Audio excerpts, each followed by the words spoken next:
Hi everyone, my name's Chris and this is a supercharger I installed on a 2020 Corvette. This was done at a shop in Orlando called All Tuning House. Here is the 2020 Corvette. It's a beautiful car. We're going to get into the install. So I started here by removing the trunk panels and the carpet and moving the airbox.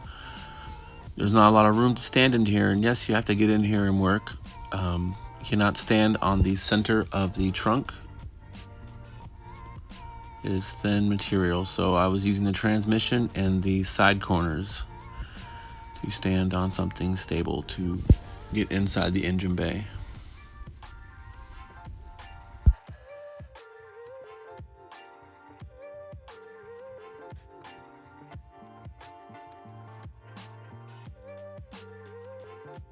There's some beautiful cars down here.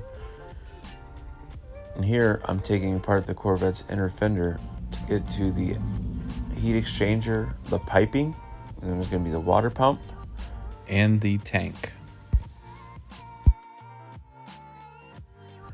I went ahead and removed the intake and all of the PCV hoses. It's not too difficult. We're going to be modifying this transmission cooler line. Follow your instructions and it'll help out. This is going to be the comfortable position you get to work in for the next few hours or so. I removed the oil fill tube, the dipstick tube, and the PCV from the VLOM.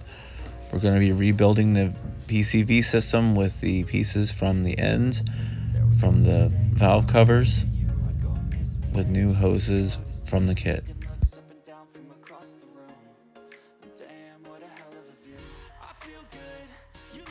I went ahead and removed all the bottom panels to access the ECM and the belts. You're going to remove the AC belt and the serpentine belt to install the new pulleys for the drive system.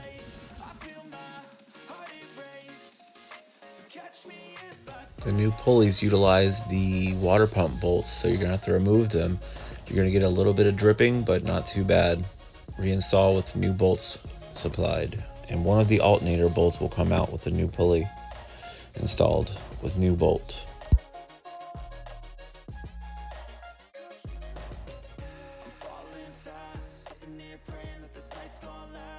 Now I'm back up top.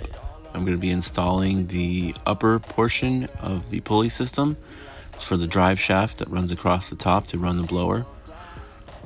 You have to modify a few things. There's a water pipe that runs across the valve cover and hooks to a bracket that they give you.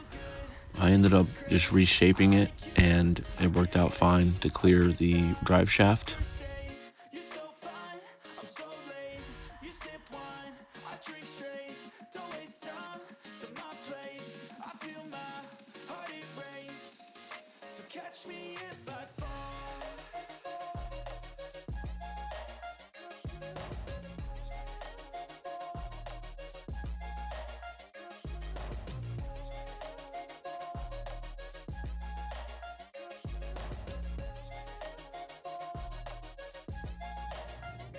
Alright, so this is the upper bracket install. I've been using blue Loctite on all the hardware mounting to the engine and the heads. I just feel that's a smart idea. The kit doesn't say to, but I just know that this engine's going to be going through a lot with testing. It's a good idea.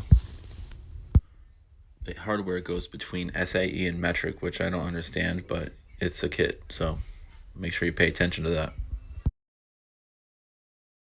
So this is the bracket for the rear of the engine for the prop shaft or the drive shaft. There is some harnesses you need to move out of the way, and after this you're going to be modifying the trans cooler hose. You shorten it to clear the bracketry for the charger mount.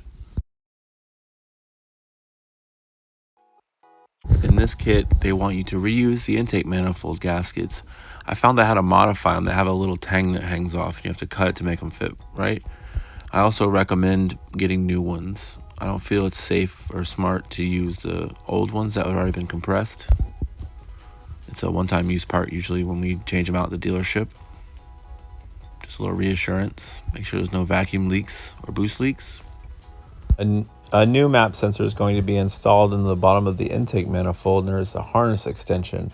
The extension it gives you a new wire to route down to the ECM behind the oil tank.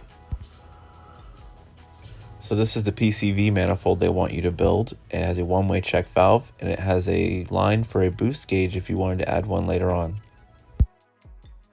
Make sure to follow your torque specs for the intercooler / intake manifold.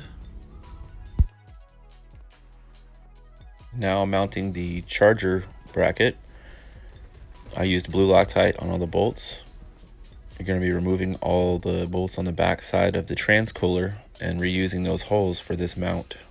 And the vent for the transmission, you're going to move to the side, pull it back out of the way, and there's a notch for it under this plate.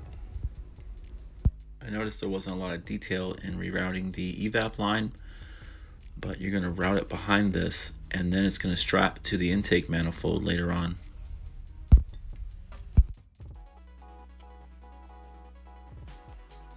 Now we're going to mount the blower in with the belt on, slide it over the pulleys and under the tensioner, and go ahead and put you a couple fasteners in there to hold it in place.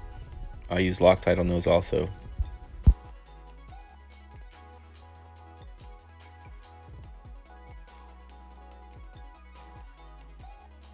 And here's the heat exchanger already installed. You're going to have to remove the plastic shroud and fan inside. You're going to have to lower the bottom bracket. There's 3 10mm bolts in there. I found that easier to get out with that removed. It doesn't specify to do that, but I did it anyway. There is a fuel vent line for the fuel fill hose.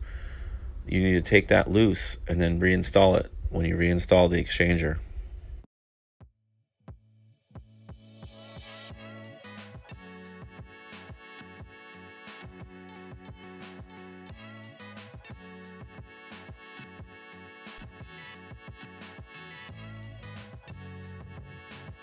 At this step, you're also going to be installing the heat exchanger tank and water pump.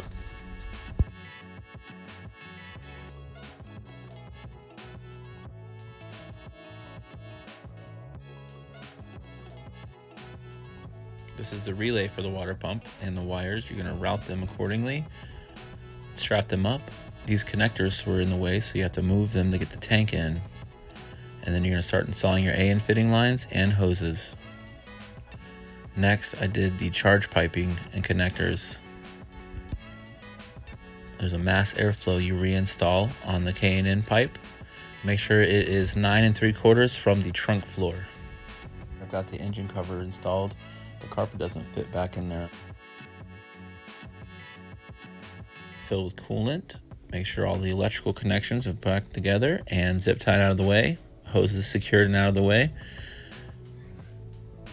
Plug in the ECM, reinstall your bottom plates.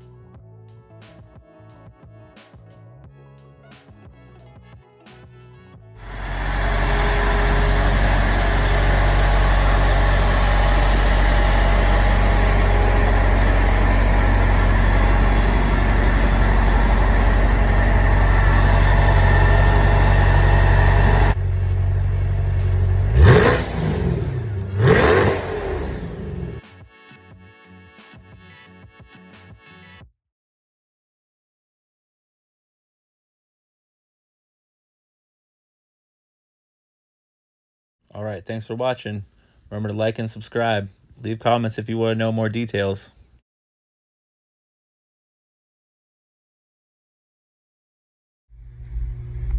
All right, C8's done. Time to go home.